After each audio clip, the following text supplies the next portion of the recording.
Let's roll the intro.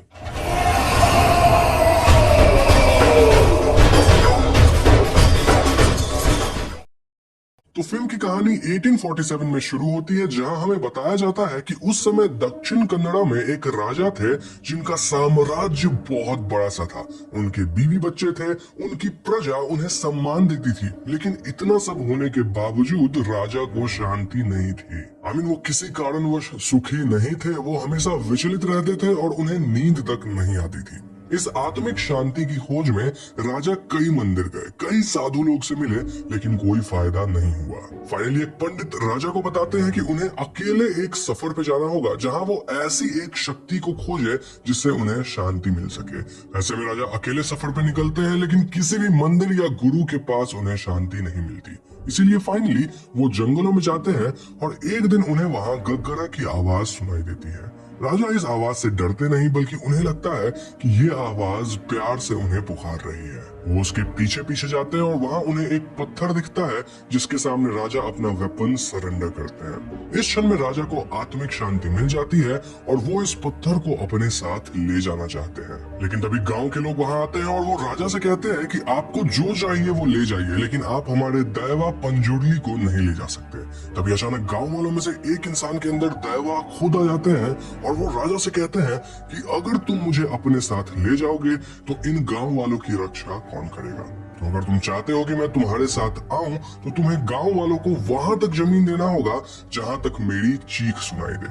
बदले में मैं तुम्हारे साथ आऊंगा, जिससे तुम्हारी आत्मिक शांति बरकरार रहेगी थ्रू आउट द जनरेशंस, और मेरे साथ गुलिगा भी आएंगे। लेकिन ध्यान रखना, अगर तुम कुछ गलती करते हो तो मैं तो शायद तुम्हें माफ कर दूं, लेकिन गुलिगा तुम्हें माफ नहीं करेगा। ये सब सुनकर राजा मान जाते हैं और वो दैवा को अपने साथ लेकर स्थापित कर देते हैं। वहीं गांव वालों को काफी सारा जमीन मिल जाता है। तब से राजा एक सुखी और संपन्न जीवन जीते हैं और यहाँ से कहानी 1970s में आती है।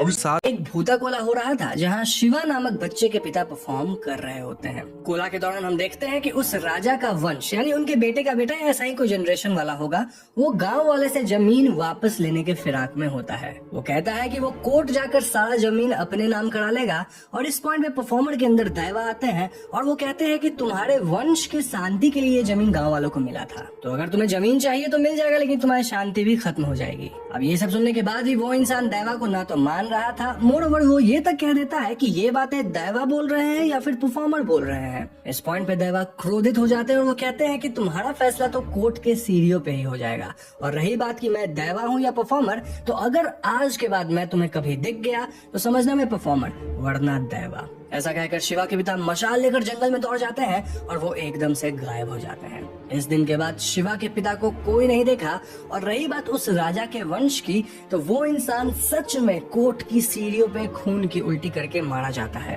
अब यहाँ से कहानी 1990s में आती है, जहाँ शिवा अब बड़ा हो चुका है और हम उसे कंबड़ा में पार्टिसिपेट करते देखते हैं। अब जिन्हें कंबड़ा नहीं पता उन्हें मैं शॉर्ट में बता दूं कि ये बफेलो रेस है, जिसमें बफेलो ओनर भी उनके साथ राइड करते हैं, और शॉर्टेस्ट टाइम में जो भी एक डिफाइंड डिस्टेंस को कवर करेगा वो विनर होगा। तो इस रेस में शिवा काफी तेज भागता है और जीतना भी उसे ही चाहिए था, लेकिन बेईमानी करके वहाँ के लैंडलॉर्ड के बफेलो को जिता दिया जाता है, जिस वजह से शिवा लैंडलॉर्ड के लोगों से भिड़ जाता है। अंततः लैंडलॉर्ड शिवा को ही मेडल और पुरस्कार देते हैं, और वो अपने आदमियों पर ऐसी बेईमानी करने के लिए गुस्सा भी करते हैं। अब इस पॉइंट पे मैं आपको फिल्म के कुछ कैरेक्टर्स के बारे में बता देता हूँ, ताकि आगे आपको चीजें आसानी से समझ में आ जाए। तो सबसे पहले तो शिवा है, जिसके पिता भूता कोला के वक्त 20 साल पहले गायब हुए थे, यानी कि शिवा की जो फैमिली है वही जनरेशन से इस ट्रेडिशन को कैरी करती आ रही है। नाउ ट्रेडिशन के हिसाब से शिवा को ही भूता कोला परफॉर्म करना चाहिए था, मतलब उसको कंटिन्यू रखना चाहिए था, लेकिन वो एकदम पियक्कर और निकम्मा टाइप का हो गया था, इसीलिए उसका भाई गुरुवा परफॉर्म करता था। इन दोनों की माँ भी थी, जो कि हमेशा शिवा और उसके दोस्तों पे गुस्सा करती रहती थी।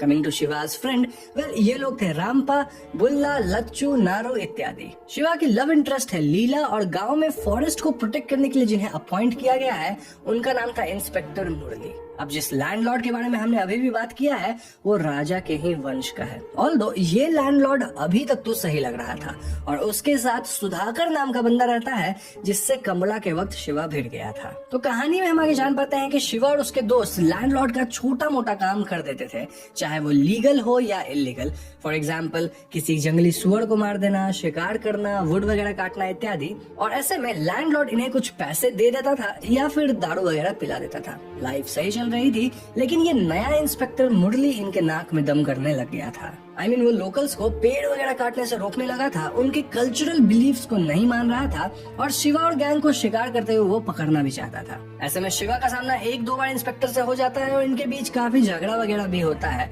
और हम समझ पाते हैं कि ये दोनों एक दूसरे के दुश्मन बन चुके हैं। बेसिकली कहा जाए तो इनके बीच थोड़ी तनाव बढ़ जाती है और सब कुछ प्रॉब्लमेटिक तब हो जाता है जब इंस्पेक्टर इस पूरे एरिया को रिजर्व्ड फॉरेस्ट घोषित करने पे तुल जाता है। इस सब के दौरान हम देखते हैं कि शिवा को बार बार अपने पिता के गायब होने वाले दृश्य सपने में आता था और एक बार तो उसे जंगल में एक जंगली सुअर दिखता है जो कि घग्गरा और ऐसे ही आभूषण पहने थे, व्हिच मीन कि वो कोई नॉर्मल सुअर नहीं था। इन सब के अलावा शिवा को कई बार अपने सपने में दैवा भी दिखते थे। खैर, कुछ दिन बाद लीला गांव में वापस आती है और हमें पता चलता है कि वो पुलिस ट्रेनिंग वगैरह लेकर आई है।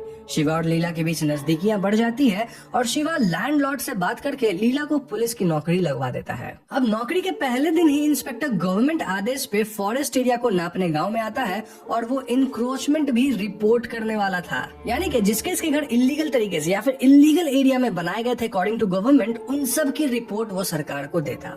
ऐसे में गाँव वाले पुलिस से भिड़ने लगते हैं और तभी शिवा वहाँ आकर पुलिस से हाथापाई कर लेता है। इस लड़ाई में पुलिस वाले शिवा को बांध देते हैं और वो लोग सुधाकर के लेबर्स की मदद से इंक्रोचमेंट एरिया को खोद कर उसे मार्क कर देते हैं। अब इन घटनाओं से गांव वाले एकदम परेशान हो गए थे। इनफैक्ट वो लोग लीला को भी टॉन्ट करने लगते हैं क्योंकि लीला पुलिस के साथ थी, नोइंग द फैक्ट कि वो उसका तो पहला ही दिन था। एनीवेज, इस पूरे प्रॉब्लम को हल करने के लिए लैंडलॉर्ड एक वकील को लेकर आते हैं जो कि गांव वालों के जमीन के पेपर्स या तो वैलिडेट करेंगे या फिर उनके पेपर्स बनवा देंगे अकॉर्डिंग टू वो कहाँ रह रहे हैं। वकील एक एक करके सबसे पेपर्स पे अंगूठा लगवाता है क्योंकि मोस्टली गांव वाले जो थे वो पढ़े लिखे नहीं थे और मीनवाइल इंस्पेक्टर जोर शोर से अपने काम में लगा था। ऐसे में शिवा उसके दोस्त इंस्पेक्टर से पंगा लेने लगते हैं। वो शिकार करते हैं, वो और भी पेड़ काटने लगते हैं ताकि इन सब से इंस्पेक्टर का तबादला हो जाए। मोरोवर शिवा कई बार सुधाकर और लैंडलॉर्ड के लोगों से भी भिड़ जाता था, ऑल्दो लैंडलॉर्ड का शिवा से कुछ खासी प्रेम था।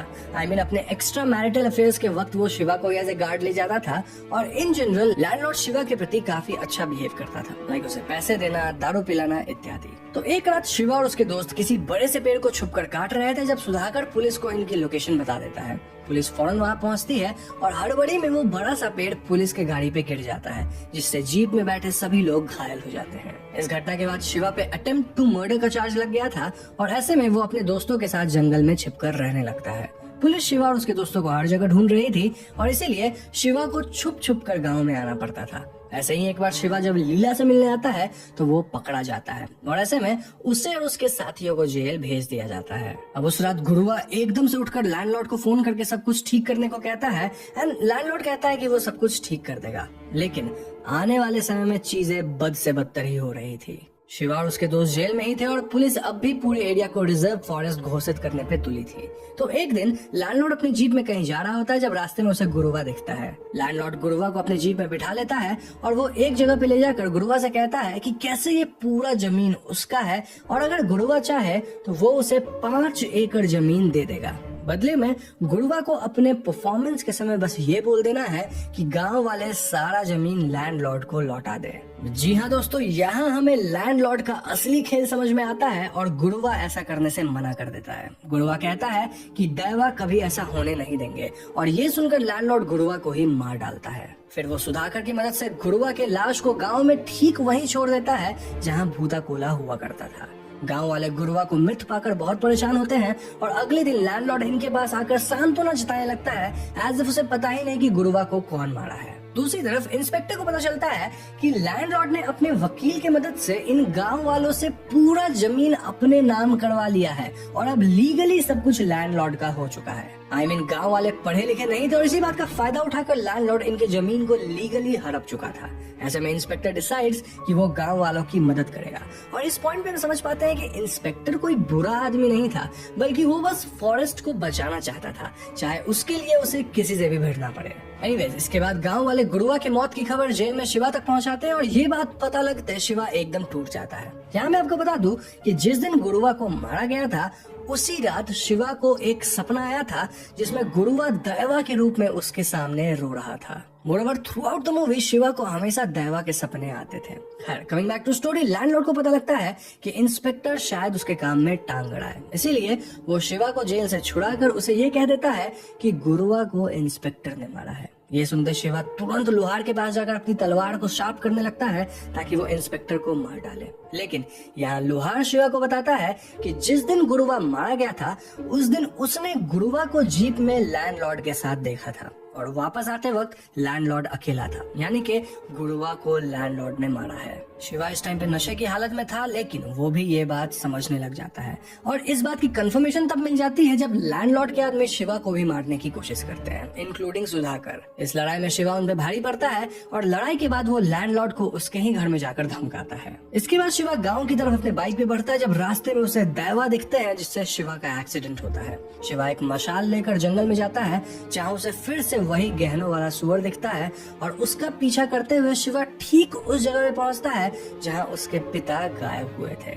यहाँ शिवा को दैवा की आवाज सुनाई देती है जो कि उसका मार्गदर्शन करते हैं। ये सब के बाद शिवा गांव पहुंचता है जहां वो एकदम शांत सा दिख रहा था और वो गांव वालों को बता देता है कि गुरुवा को लैंडलॉर्ड ने मारा है। वहाँ इंस्पेक्टर भी होता है जो गांव वालों को समझाता है कि अगर इस जमीन को रिजर्व फॉरेस्ट करार दिया जाए तो ये लैंडलॉर्ड का भी नहीं हो पाएगा। उसके बाद कोर्ट में अर्जी देकर गांव वाले यहाँ रह सकते हैं, यानी कि भले ही ये जमीन उनका नहीं होगा लेकिन वो यहाँ रह पाएंगे एंड मोस्टली लैंडलॉर्ड का इस पे कोई हक नहीं होगा।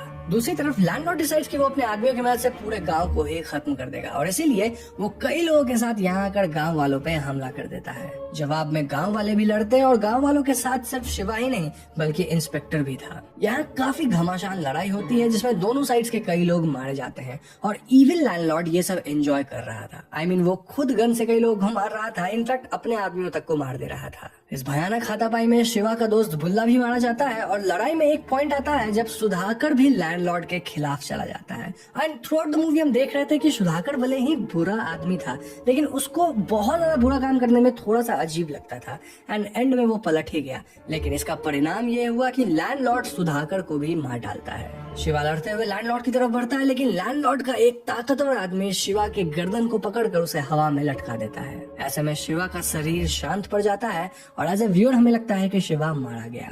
शिवा के मौत के साथ लैंडलॉर्ड अपनी जीत घोषित करता है और वो गांव वालों को उल्टी सीधी बातें बोलना शुरू करता है। तभी एज ए व्यूअर हम देखते हैं कि दैवा शिवा के पास आकर चिल्लाते हैं और इसके साथ शिवा उठकर खड़ा होता है। लेकिन दोस्तों शिवा नॉर्मल नहीं था बल्कि पूरी तरह से पोसेस था। जी हाँ, उसे देखकर क्लियर था कि उसके अंदर गुलिगा आ चुके हैं और वो एक एक करके लैंडलॉर्ड के सभी लोगों को मार गिराते हैं, एकदम सुपरनैचुरल सा पावर डिस्प्ले करके। फिर शिवा के थ्रू गुलिगा दैवा लैंडलॉर्ड से कहते हैं कि तुम इतना पाप जो किए हो तो तुम्हें क्या लगा कि तुम बच जाओगे। पंजुडली दैवा शायद तुम्हें माफ कर दे लेकिन मैं नहीं करूंगा, तुम्हारे खून से यहाँ की मिट्टी को सींचा जाएगा। और ऐसा कहने के बाद वो लैंडलॉर्ड को मार गिराते हैं। ट्रस्ट में ऐसे कि ये जो पूरा 20 मिनट का एंडिंग सीन था उसमें आपके रोंगटे खड़े हो जाएंगे। ऐसी परफॉर्मेंस है, ऐसा म्यूजिक है और ऐसे विजुअल्स हैं। खैर यहाँ से कहानी कुछ दिनों बाद की दिखाई जाती है जहाँ हम शिवा को भूता गोला करते देखते हैं और वो इंस्पेक्टर और बाकी गांव वालों को यहाँ का भार सौंपते हैं। यहाँ लीला प्रेग्नेंट थी विच मेंट कि लीला के पेट में शिवा का बच्चा था एंड देन इसके बाद शिवा ठीक अपने पिता की तरह जंगल में भागता है। एज ए व्यूअर हम देखते हैं कि शिवा के अंदर आए दैवा और उसके पिता के दैवा एक दूसरे को ग्रीट करते हैं और वो दोनों एकदम से गायब हो जाते हैं, यानी कि शिवा भी उस दिन के बाद कभी नहीं पाया गया। ऐसा शायद इसलिए क्योंकि शिवा लड़ाई के टाइम पे ही मर चुका था। उसे बस ये एक्स्ट्रा जिंदगी कुछ देर दैवा दिए थे ताकि वो अपना काम पूरा कर सके। क्रेडिट सीन में शिवा का बेटा थोड़ा बड़ा हो चुका है और उसे शिवा का दोस्त उसकी कहानी सुना रहा है। दिस शोज कि आगे चलकर शिवा का बेटा भी भूता कोला में नर्तक होगा और उसके अंदर भी दैवा आएंगे। यहीं पे फिल्म खत्म हो जाती है।